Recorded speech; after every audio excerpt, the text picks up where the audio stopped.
നമ്മുടെ സുഹൃത്തും ശത്രുവും നമ്മൾ തന്നെയാണ്. നമ്മുടെ ഉള്ളിലും പുറത്തും നമുക്ക് ശത്രുവും മിത്രവും ഉണ്ടാകാം. എന്നാൽ അവയെ അങ്ങനെ ആക്കുന്നത് നമ്മുടെ മനസ്സ് തന്നെയാണ്. ധർമ്മത്തിൻ്റെ ഈശ്വരൻ്റെയും പാതയിൽ മുന്നോട്ട് നീങ്ങാൻ നമ്മുടെ മനസ്സ് നമ്മെ സഹായിക്കുകയാണെങ്കിൽ അത് നമ്മുടെ ആന്തരിക സുഹൃത്താണ്. മനസ്സ് നമ്മെ ധർമ്മത്തിൽ നിന്നും ദൈവത്തിൽ നിന്നും അകറ്റുന്നെങ്കിൽ അത് നമ്മുടെ ആന്തരിക ശത്രുവുമാണ്. നമ്മളുടെ ശത്രുക്കളെയാണ് നമ്മൾ നശിപ്പിക്കേണ്ടത്.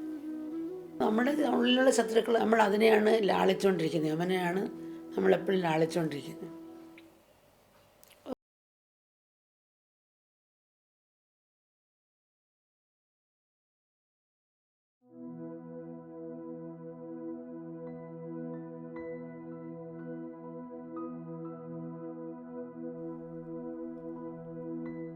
ആത്മീയമായ സാധകർക്ക് ബാഹ്യമായും ആന്തരികമായും വെല്ലുവിളികൾ പലതും ഉണ്ടാകാം. കൂടുതലായിട്ടില്ലപ്പോൾ അവർക്കായിരിക്കും വരുന്നത്. അതുകൊണ്ട് അപർഷാവബോധം നമ്മളെ കീഴ്പ്പെടുത്തുമ്പോൾ നാം സ്വയം ഉദ്ധരിക്കണം. മനസ്സിലുള്ള ആത്മവിശ്വാസം നഷ്ടപ്പെടാൻ നമ്മൾ അനുവദിക്കരുത്. എന്തെങ്കിലും മനം ചെയ്ത് ശ്രമിച്ചുകൊണ്ടേയിരിക്കണം. ആത്മവിശ്വാസം നഷ്ടപ്പെടാൻ അനുവദിക്കരുത്. നമ്മുടെ സുഹൃത്തും ശത്രുവും നമ്മൾ തന്നെയാണ്. നമ്മുടെ ഉള്ളിലും പുറത്തും നമുക്ക് ശത്രുവും മിത്രവും ഉണ്ടാകാം. എന്നാൽ അവയെ അങ്ങനെ ആക്കുന്നത് നമ്മുടെ മനസ്സ് തന്നെയാണ്. ധർമ്മത്തിൻ്റെ ഈശ്വരൻ്റെയും പാതയിൽ മുന്നോട്ട് നീങ്ങാൻ നമ്മുടെ മനസ്സ് നമ്മെ സഹായിക്കുകയാണെങ്കിൽ അത് നമ്മുടെ ആന്തരിക സുഹൃത്താണ്. മനസ്സ് നമ്മെ ധർമ്മത്തിൽ നിന്നും ദൈവത്തിൽ നിന്നും അകറ്റുന്നെങ്കിൽ അത് നമ്മുടെ ആന്തരിക ശത്രുവുമാണ്. നമ്മുടെ ചിന്തകളെയും പ്രവൃത്തികളെയും പ്രധാനമായി നയിക്കുന്നത് നല്ലതോ ചീത്തയായ സൂക്ഷ്മമായ വാസനകളാണ്. നമുക്കുണ്ടായേക്കാവുന്ന ബാഹ്യമായ ശത്രുക്കൾ ചിലപ്പോൾ ആത്മീയ പാതയിൽ അത് സഹായമായി തീരും. പലരും അമ്മയടുത്ത് തന്നെ വരുമല്ല, വീട്ടിൽ അതിർത്തി വഴക്കാം. അവർ വിട്ട് തീമിച്ച് അധികം കൊണ്ട് ഇല്ല, ഒരു സ്വസ്ഥത കൊടുക്കുന്നില്ല. ഇപ്പം എൻ്റെ കുഞ്ഞുങ്ങളെ തല്ലും, അമ്മേ ഈ പേടിയാണോ, ഉറക്കം വരുന്നില്ല, ഞങ്ങൾക്കവിടെ ജീവിക്കാൻ വയ്യ. അങ്ങനെ വന്നിട്ട് കുറച്ച് ദിവസം അങ്ങനെ വന്ന് പിന്നെ അത്യാവശ്യം മനസ്സിലാക്കി തിരിച്ച് പിന്നെ ആശ്രമത്തിൽ വന്ന് ജോലിയും ചെയ്ത് ആധ്യാത്മബോധം ഇടുന്നവരുണ്ട്.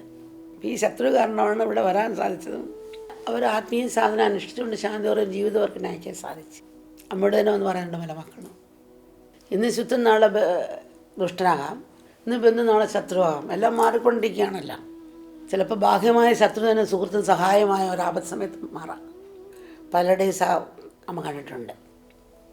പലരും എന്ന് പറയാം, അമ്മ അവർ വലിയ ശത്രുയ, നമ്മളോട് ഭയങ്കര പ്രതികാരം പോലാണ്, ശത്രുവാണ്, നമ്മളെ കണ്ണീരിട്ട് കണ്ടുകൊണ്ട് അവർ വല്ലാത്ത രീതിയിൽ നമ്മൾ കാണിക്കുന്നവരാണ്, തിരിഞ്ഞു പോലും നമ്മൾ നോക്കത്തില്ല. പക്ഷേ എൻ്റെ കുഞ്ഞിനിങ്ങനെ ഉണ്ടായ സമയത്ത് അവർ ഓടി വന്ന് കാറെടുത്ത് അവരുടെ കാറിൽ കൊണ്ട് ആശുപത്രിയിൽ എത്തിച്ച് വേണ്ട ശുശ്രൂഷയൊക്കെ ചെയ്യാൻ സഹായിച്ചമ്മേ. ആ സമയത്ത് എന്നെ സഹായിച്ചപ്പോൾ എനിക്കവർക്ക് എന്തൊരു അടിമ ചെയ്യാനോ എനിക്ക് അവരോട് സഹായിക്കണമെന്ന് തോന്നി. എങ്ങനെയെങ്കിലും അവരോടൊരു കടമയായി പോകുന്ന പോലായി. പിന്നെ ആ ശത്രു പിന്നെ അവസാനം മിത്രമായി. ചില മക്കളും അമ്മയെടുത്ത് വന്നിങ്ങനെ പറയാറുണ്ട്. അപ്പം ഒന്നിനെയും മുൻവിധി വെച്ചൊരു നീങ്ങാൻ പാടില്ല. അതുകൊണ്ട് നമ്മൾ പുറത്തെ ശത്രുക്കളെക്കാളും നമ്മൾ ശ്രദ്ധിക്കേണ്ട ഉള്ളിലെ ശത്രുവിനാണ്. അതിനാണ് നമ്മൾ നിയന്ത്രിക്കേണ്ടതും അതിൻ്റെ സ്വഭാവത്തെ മനസ്സിലാക്കേണ്ടതും അതിനാണ് നമ്മൾ മാറ്റിയെടുക്കേണ്ടത്. നമ്മുടെ ഉള്ളിലെ ശത്രുക്കൾ ബാഹ്യ ശത്രുക്കളെക്കാളും അപകടകാരികളാണ്. കാരണം അകത്തെ ശത്രുക്കളായ ക്രോധം, അഹങ്കാരം, അസൂയ മുതലായവയൊക്കെയാണ്. ബാഹ്യശത്രുക്കളെ അപേക്ഷിച്ച് ഇതൊക്കെ വളരെ അധികം ശക്തരാണ്.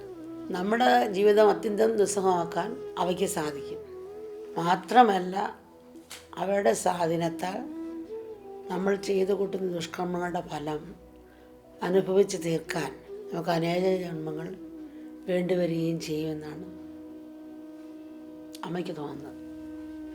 പരീക്ഷിത്ത് മഹാരാജാവിന് എന്താ പറ്റിയത്? വെള്ളം ദാഹിച്ച് ചെന്ന് ചോദിച്ചപ്പോൾ കണ്ണടച്ച് ധ്യാനിച്ചുകൊണ്ടിരിക്കുന്ന ആളത്താണ് ചോദിക്കുന്നത്. അപ്പോൾ വെള്ളം എടുത്ത് കൊടുത്തില്ല. അപ്പോൾ ദേഷ്യം കയറിയിട്ടാണ് ഈ പാമ്പിനെ എടുത്ത് കഴുത്തിലിട്ടത്. അതിൻ്റെ ഫലമാണ് അദ്ദേഹത്തിൻ്റെ പുത്രൻ വന്നിട്ട് അദ്ദേഹത്തെ ശപിക്കുന്നത്. ശ്രദ്ധിച്ചെങ്കിൽ അയാൾ ധ്യാനിക്കുകയാണ്, ക്ഷമയില്ലാതെ പോയി. അത് പിന്നെ ഇവിടത്തേക്ക് കൊണ്ട് എത്തിച്ച് പരീക്ഷനെ നമ്മളുടെ ശത്രുക്കളെയാണ് നമ്മൾ നശിപ്പിക്കേണ്ടത്. നമ്മുടെ ഉള്ളിലുള്ള ശത്രുക്കൾ നമ്മൾ അതിനെയാണ് ലാളിച്ചുകൊണ്ടിരിക്കുന്നത്. അവനെയാണ് നമ്മളെപ്പോഴും ലാളിച്ചുകൊണ്ടിരിക്കുന്നത്.